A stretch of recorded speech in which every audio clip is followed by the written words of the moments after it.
আসসালামু আলাইকুম। বিশ্ব মুক্ত গণমাধ্যম সূচক ২ ধাপ পিছিয়ে বাংলাদেশ ১৬৫তম। দক্ষিণ এশিয়ায় শুধু আফগানিস্তানের চেয়ে এগিয়ে। কি লজ্জাস্কর ব্যাপার! আফগানিস্তানে তো গণমাধ্যমের স্বাধীনতা নেই এবং এটা তো অন্য ধরনের শাসন ব্যবস্থা। আপনারা জানেন যে যখন নাকি তালেবানরা ক্ষমতা নিয়েছে আফগানিস্তানে, সেখানে গণমাধ্যমের স্বাধীনতা, নারীর স্বাধীনতা, অনেক কিছুর স্বাধীনতা নেই। পুরোটাই হচ্ছে ইসলামী শাসন ব্যবস্থা। সেখানে তো গণমাধ্যমের মানে প্রশ্নটা আসলো কেন, তাদেরকে আনা হলো কেন, এটাই মানে আশ্চর্যজনক ব্যাপার। তারপরেও কতখানি দেখেন, মাত্র আমরা শুধুমাত্র দক্ষিণ এশিয়ায় মানে আফগানিস্তানের চেয়ে এগিয়ে আছি, আর মানে কোনো দেশের থেকে এগিয়ে নেই। মানে যদি কোনো গণতান্ত্রিক রাষ্ট্র বলা হয়, ভারত বলেন, নেপাল বলেন, ভুটান বলেন, শ্রীলঙ্কা বলেন, তাদের আমরা নিচে আছি, তাদের উপরে নেই। অর্থাৎ কোনো গণতান্ত্রিক রাষ্ট্রের সমান বা উপরে আমরা নেই। এটা কতখানি লজ্জা, এবং সেটা বাস্তবতা কিনা দর্শক আপনারাই বুঝবেন। আপনারাই গণমাধ্যমের উপর ক্ষুব্ধ, আপনারাই বলেন যে আসল খবর গণমাধ্যম প্রকাশ করে না, যেই খবরগুলো আলোচনা হওয়া উচিত সেই খবরগুলো আনা হয় না। অনেক কিছু নিয়ন্ত্রিত, যখন যেটা যে খবর প্রত্যাশিত সেই খবর হয় না। কি কারণে হয় না তারা আপনারা বুঝে গেছেন বলে আজকে অনেকেই বলেন যে তারা টেলিভিশনে খবর দেখে না, আলোচনা শোনে না। এই পরিস্থিতির একটা প্রতিফলন ঘটলো এইবার যেই সূচক, সেই সূচকেই কিন্তু তারই প্রতিফলন ঘটলো। অর্থাৎ মানুষের যেই পারসেপশনটা, ধারণাটা বা হতাশা, তাদের যে গণমাধ্যমের উপর কোনো বিশ্বাস নেই, তারই কিন্তু প্রতিফলন ঘটলো। বিশ্ব মুক্ত গণমাধ্যম সূচকে ২ ধাপ পিছিয়েছে বাংলাদেশ, মানে আরো আমরা পিছিয়েছি মানে গণমাধ্যমের স্বাধীনতার দিক থেকে। এবছর ২৭.৬৪ স্কোর নিয়ে ১৮০টি দেশের মধ্যে বাংলাদেশের অবস্থান ১৬৫তম। দক্ষিণ এশিয়ার দেশগুলোর মধ্যে শুধু আফগানিস্তানের চেয়ে এগিয়ে আছে বাংলাদেশ। ভারত, পাকিস্তান, শ্রীলঙ্কা, মালদ্বীপ, নেপাল ও ভুটানের পিছনে স্থান পেয়েছে বাংলাদেশ। পাকিস্তান নিয়ে কত কথা না, যে ব্যর্থ রাষ্ট্র। যদিও কদিন আগে আবার ওবায়দুল কাদের বলছিলেন যে পাকিস্তানের প্রধানমন্ত্রী বাংলাদেশের উন্নয়ন প্রশংসা করে, সেটা বিএনপির লজ্জা, বিএনপির মানে সেখান থেকে শিক্ষা নেওয়া উচিত।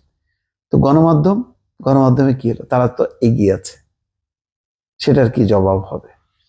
বিশ্বজুড়ে গণমাধ্যমের স্বাধীনতা নিয়ে কাজ করা ফ্রান্স ভিত্তিক সংগঠন রিপোর্টার্স উইদাউট বর্ডার্স আজ এই সূচক প্রকাশ করেছে। তাও ভাগ্য বলো যেটা ফ্রান্স ভিত্তিক, এটা যদি মার্কিন যুক্তরাষ্ট্র ভিত্তিক হইতো তাহলে তো খবর ছিল। দক্ষিণ এশিয়ার গণমাধ্যমের স্বাধীনতার দিক দিয়ে এবার শীর্ষ স্থান দখল করেছে নেপাল। মাই গড, নেপালে এত গণমাধ্যমের স্বাধীনতা! ৬০.৫২ পয়েন্ট নিয়ে দেশটি ৭৪তম অবস্থানে দখল করেছে, মানে ৭৪তম অবস্থান আছে। এরপরের অবস্থানে আছে মালদ্বীপ।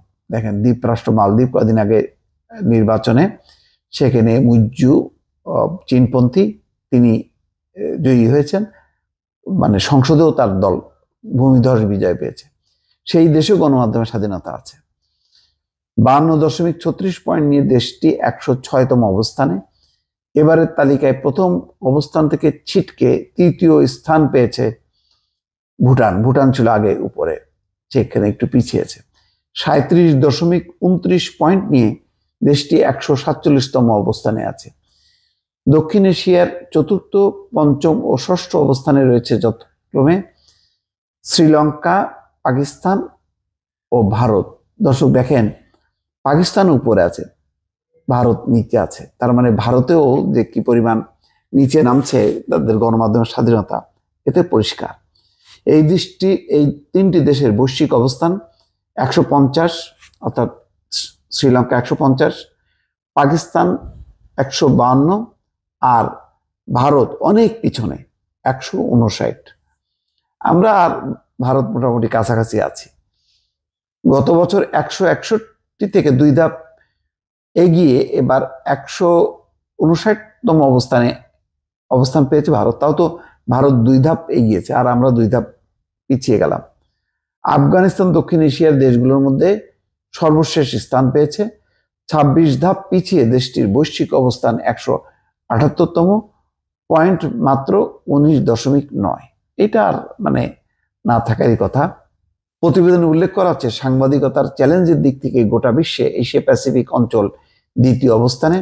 গণমাধ্যম কর্মীদের জন্য সবচেয়ে বিপজ্জনক কর্মস্থল হিসেবে মিয়ানমার, চীন, উত্তর কোরিয়া, ভিয়েতনাম ও আফগানিস্তানের নাম উল্লেখ করা হয়েছে। তো দর্শক, আর অন্যদের অবস্থান আর শুনে লাভ কি? বৈশ্বিক অবস্থানে শীর্ষ অবস্থানে আছে নরওয়ে, তাদের পয়েন্ট 91.89। শীর্ষ দেশের বাকি দেশগুলো হচ্ছে Denmark, Sweden, Netherland, Finland, Estonia, Portugal, Ireland, Switzerland ও জার্মানি। এই হলো দর্শক, বুঝতে পারছেন, এইসব সূচক দিয়েই অনেক কিছু বোঝা যায়।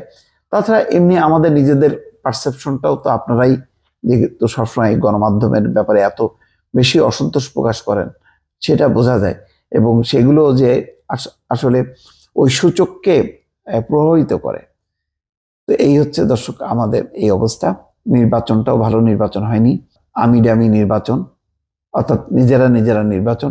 60-62টা দল নির্বাচনী প্রক্রিয়ার থেকে ছিটকে বাইরে আছে। তারপরেও বলা হচ্ছে এটাই নাকি শ্রেষ্ঠ নির্বাচন। দুর্ভাগ্য আর কি। ভালো থাকবেন। আল্লাহ হাফেজ।